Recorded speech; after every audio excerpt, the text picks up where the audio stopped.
Alhamdulillah Rabbil Alamin. Assalatu wassalamu Rasulullah Anbiya Mursalin Sayyidina Muhammad Sallallahu Alaihi Wasallam. Amma ba'd. Ang lahat ng papuri ay kay Allah Subhanahu wa Ta'ala, ang siyang nagmay-ari ng lahat ng kanyang mga nilikha. Ako'y sumasaksi na walang ibang Diyos na dapat sambahin maliban sa Allah. At ako'y sumasaksi kay Muhammad Sallallahu Alaihi Wasallam na isang sugo alipin ng Allah Subhanahu wa Ta'ala. Ang khutbah na ito ay noong Muharram 9, 1442 Hijri, August 28, 2020 ng butihing Sheikh Dr. Amir bin Hamad Al-Muykili, at binigyan niya ito ng punto sa kanyang pagpapahayag ng khutbah na tinawag na ang araw ng Allah Subhanahu wa Ta'ala at ang mga sunnah at mga responsibilidad o obligasyon ng isang Muslim. Binigyan ng Sheikh ng Makkah ang mga ilang punto sa khutbah gaya ng mga biyaya ng Allah Subhanahu wa Ta'ala. Siya ay nagpadala ng mga mensahero upang ibigay o magbigay ng babala at magturo ng tamang landas. Ikalawa, ang maraming biyaya ng Allah at ang obligasyon ng kanyang mga mananampalataya. Ikatlo, ang mga di kanais-nais na mga ugali ng kanyang mga alipin at ang mga biyaya na kanilang kinakaligtaan. Ikaapat ay ang kalinga at kabutihan na dapat ay nagpapasalamat ang kanyang mga alipin. Ikalima, ang kalagayan ng mga buwan na merong pinagbabawal sa Islam at ang araw ng tinawag na Ashura. Ika-anim at ang huling punto ay ang pag-aayuno ng Ashura at ang gantimpala at pagpapatawad nito.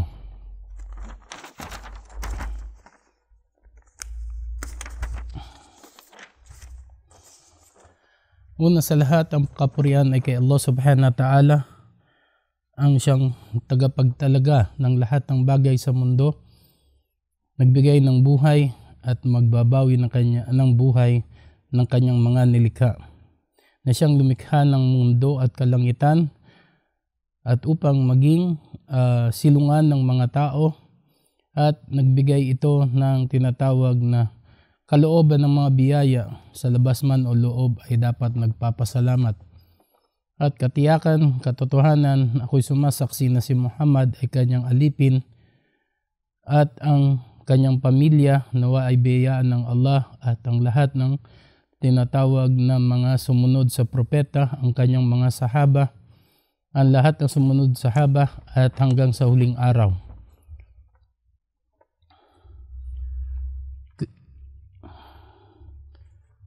Payuhan natin ang ating mga sarili na magkaroon tayo ng takot kay Allah at ang pagsasalang-alang sa pagdaraan ng gabi at umaga. Ang paglipas ng mga buwan at taon na mayroong tinatawag na pagitan. Isa sa makamundong gawain ang siyang nagpadala sa atin nang mapalapit tayo sa hinaharap at tayo ay makakaranas ng kamatayan at muling mabubuhay. Ang Allah Subhanahu wa Ta'ala ay nagsabi, o kayo mananampalataya, panghambahan nyo si Allah Subhanahu wa Ta'ala at manatili sa inyong tungkulin sa Kanya, at hayaan ang bawat kaluluwa ay humanap ng kung ano ang nilaan niya sa Kanya sa kinabukasan. Pangambahan nyo si Allah, katotohanan si Allah ang ganap na nakakabatid ng lahat ng inyong ginagawa. At huwag kayong tumulad sa kanila na mga nakalimot kay Allah at Kanyang pinangyari na makalimutan nila ang kanilang sarili. Sila nga ang maghahasik at magiging pasuway kay Allah Subhanahu wa Ta'ala.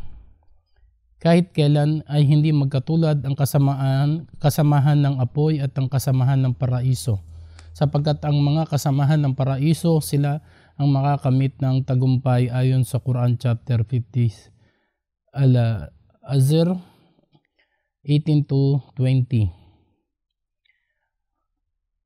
O mga Muslim, ang paglikha ng Allah sa kanyang alipin na si Hanafa, kalugdan nawa siya ng Allah, ang lumikha ng lahat ng tao at hindi kabilang sila sa tinatawag na pagka-Diyos. Hayaan ng taong manatili sa kanilang fitra o tinawag na likas na pagsunod kay Allah subhanahu wa ta'ala. At ito ang tuwid na pananampalataya. Dadapwat sa mga tao ay sa mga taong walang kaalaman. Ang Allah subhanahu wa ta'ala ay nagpadala sa kanila ng propeta at ng kanyang mga salita at mga ngaral na tagapagpayo at tagapagpaalala sa araw ng Diyos, sa araw ng pagtitipon natin sa Kanya subhanahu wa ta'ala. At ang araw ng Allah subhanahu wa ta'ala ay puno ng biyaya sa mga taong inalis o ibinaksin nila sa kanilang sarili ang paghihiganti. Ang Allah subhanahu wa ta'ala ay nagsabi sa Quran, kayo ay mananahan na mayroong namamangha sa inyo na isang taong sugo na dumating sa inyong lahi upang kayo bigyan ng babala at inyong alalahanin na kayo'y ginawa niyang mga tagapagmana. Nakaraang ang mga tao sa panahon ng Noah, kayo ay kanyang pinarami sa mataas na tindig. Kaya't inyong alalahanin ang mga biyaya na ipinagkalob sa inyo ng Allah upang kayo ay maging matagumpay. At inyong alalahanin nang kayo ay ginawa niyang tagapagmana sa mga nakaraang mga pamayanan ng Ad. At kayo na mga namnahan sa kalupaan, kayo ay nagtayo ng inyong sariling mga palasyo at tahanan sa kapatagan at umukit sa kabundukan. Kaya't alalahanin niyo ang Allah subhanahu wa ta'ala na siyang nagkalob sa inyo ng lahat ng bagay at maging tagapangalaga kayo ng mundo. Ayon sa sura ng Araf chapter 74. Si Allah subhanahu wa ta'ala ay lumikha ng mga kalangitan at kalupaan at nagpalabas dito ng tubig na ulan mula sa mga ulap. At dito'y nagsisibol ang mga kabungang kahoy bilang pagkain. At ito'y pinailalim sa inyong kapamahalaan. Ang mga sasakyang dagat upang kayo ay makapaglayag sa dagat sa pamamagitan ng kanyang utos.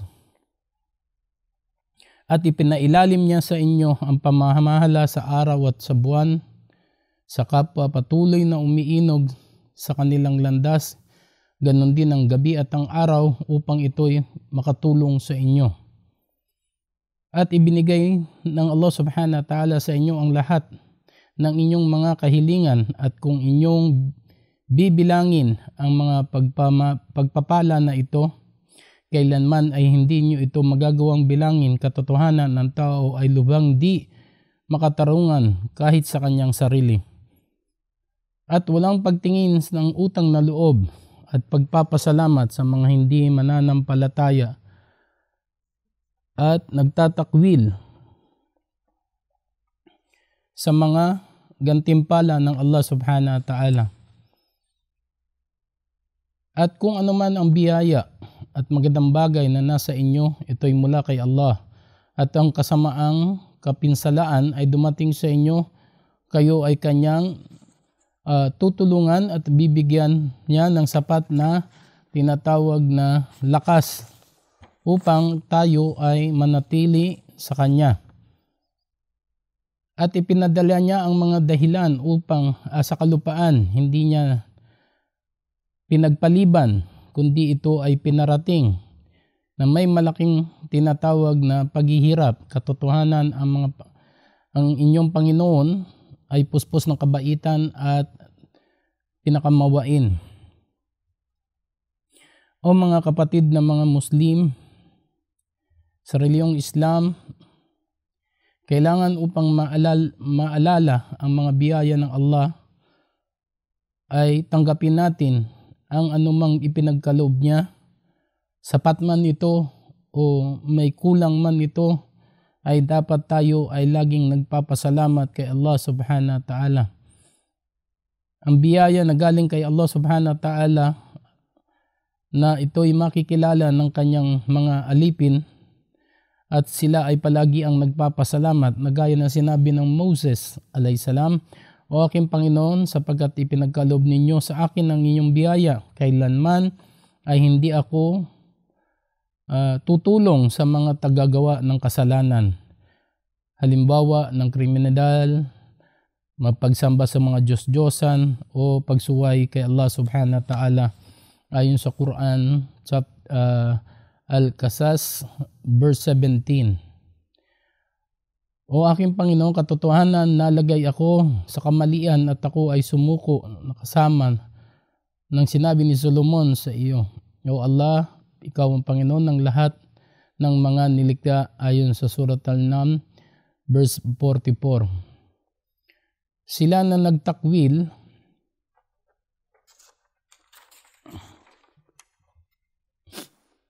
sa aking aya, katibayan, kapahayagan, aral at tanda at iba pa sa Suratul Araf, verse 182. Na kung kaya't kung sila ay makakagawa ng kasalanan, pinagkalooban namin sila pa rin ng mga biyaya at muli nilang malilinawan at magpapasalamat. At makikita mo ang mga alipin na mga di nagbibigay ng pasalamat ay yung mga tao na ang kanilang ginagawa ay para lamang pang sarili nila at wala ito sa kanilang puso. At ang kanilang dila ay tagapagsalita lamang ng isang kasinungalingan. Ang pagsunod at pagpapatibay at kaya't palagian tayong magpasalamat sa anumang biyayang pinagkaloob sa atin. Maging ito ay galing sa ating dila, sa ating mata, sa ating paa, o anumang bagay na pinagmulan nito, tayo ay huwag makalimot magbigay ng pasalamat kay Allah subhanahu wa ta'ala. At inyong alalahaning ipinahayag sa inyo ng Allah subhanahu wa ta'ala sa mga tao, kung kayo ay may utang na loob, magpasalamat kayo at higit kung pagkalooban ng aking biyaya. Subalit kung kayo'y walang pagpapasalamat, katotohanan, ang aking parusa ang tunay na masidi ang inyong mararanasan. Ayon kay Ibnu Qayyim, kalugdan nawa siya ng Allah, kumbatid lamang ng alipin kung paanong kahalaga na malaman niya ang mga biyaya ng Allah subhanahu wa ta'ala at sa aming tinagubilin sa tao na magpakita ng kabutihan at pagiging masunurin sa kanilang magulang. O aking Panginoon, ako ay gawaran niyo ng lakas at kakayahan upang ako ay magkaroon ng pasalamat sa iyo, sa iyong mga biyaya, sa inyong iginawad sa akin at sa aking mga magulang. Katotohanan, ako'y naninikluhod sa iyo sa pagsisisi at katotohanan na isa ako sa mga Muslim na tumatalima at sumusuko kay Allah subhanahu wa ta'ala. Si Propeta Solomon ay nagsabi kay Allah subhanahu wa ta'ala ng pasalamat sa mga biyayang ipinagkaloob niya sa kanya at sa kanyang mga magulang upang dakilain nila ang Allah subhanahu wa ta'ala. Ayon kay Ibnu Jabal, kalugnan nawa siya ng Allah subhanahu wa ta'ala, ay nagsabi na ang sugo sallallahu alaihi wasallam at kinuha niya ng sugo ang kamay ni Jabal at nagsabi, halika, ikaw ay aking papayuhan o Muad, na huwag mong kalimutan sa bawat sala mo. O Allah, tulungan mo ako maalala ka palagi at magpapasalamat at palagi ang sumasamba sa iyo. Ako'y nagpakukup sa iyo, Allah, laban sa tinatawag na Satanas at aming pinadala kay Moses upang kanyang ilabas ang mga tao mula sa kadiliman tungo sa liwanag. Upang kanilang maalala, O Allah, naway biyayaan tayo ng Allah mula sa kanyang Quran at mula din sa sunnah ng Propeta Muhammad at maging mabiyaya sa atin ang anumang babasahin ng aklat ng Allah subhanahu wa ta'ala. Ang pagpupuri ay kay Allah lamang at sa kanyang biyaya at pasalamat na sumasaksi na si Muhammad ay kanyang alipin at sugo. Isa sa mahalagang araw ng Allah ay yung pong tinawag na ika-10 na araw sa buwan ng Muharram. sapagat dito ay pinadala ng Allah si Moses kasama ang kanyang mga nasasakupan laban kay Paraon at sa kanyang kawal. Minsan ang propeta sallallahu alaihi wasallam ay pumunta sa Madina at kanyang nakita ang mga Hudyo na nag-aayuno sa araw ng tinawag na Ashura. At kanya silang tinanong kung ano ang kanilang ginagawa. At silang mga Hudyo ay nagsabi na sila'y nag-aayuno dahil ito ang araw na iniligtas ni Allah ang Banu Israel sa kamay ni Paraon. Ang propeta sallallahu alaihi wasallam ay nagsabi na di mas hamak na kami ay mas may karapatan sapagkat kami ay pinakamalapit kay Moses. At kanya itong ipinag-utos ukol sa tinatawag nating pag-aayuno sa Ashura ayon sa Sahih Muslim.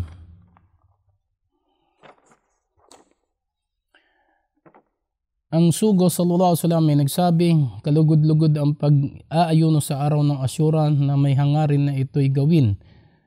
Gawaran ng Allah ng pagpapatawad sa mga nakaraang taong kasalanan ayon sa inulat ng Sahih Muslim. Ang sugo sallallahu alaihi wasallam ay nagsabi, kung ako'y mabubuhay pa hanggang sa susunod na taon ay mag-aayuno ako sa ika-9 at ika-10 sa buwan ng Muharram. Ang propeta sallallahu alaihi wasallam ay nagsabi, ako ang una kay Jesus na anak ni Maria sa mundong ito at sa kabilang buhay. At ang lahat ng propeta na pinadala ng Allah ay isa lamang ang kanilang reliyon, subalit iba ang kanilang mga ina. At ang ummah o nasyon ng propeta Muhammad ang siyang unang nasyon na babangon sa araw ng paghuhukom. Kaya nga tayo'y manalangin lagi kay Allah subhanahu wa ta'ala, O Allah, patnubayan mo nawa ang mga Muslim, ingatan din ang mga nangangalaga ng Masjid al-Haram, ilayo mo po nawa kami sa pagsubok ng umiiral na epidemya ng virus ng tinawag na COVID-19. O Allah, gawin mo kaming laging nag-aalala sa iyo at tumatawag. O Allah, ilayo mo kami sa lahat ng sakuna at gabayan kami sa tamang landas. Aming Panginoon, inyong pagkalooban kami ng mabuti sa mundong ito at mabuti sa kabilang buhay at inyong iadya kami o ilayo sa kaparusahan ng apoy ayon sa Suratul Baqarah.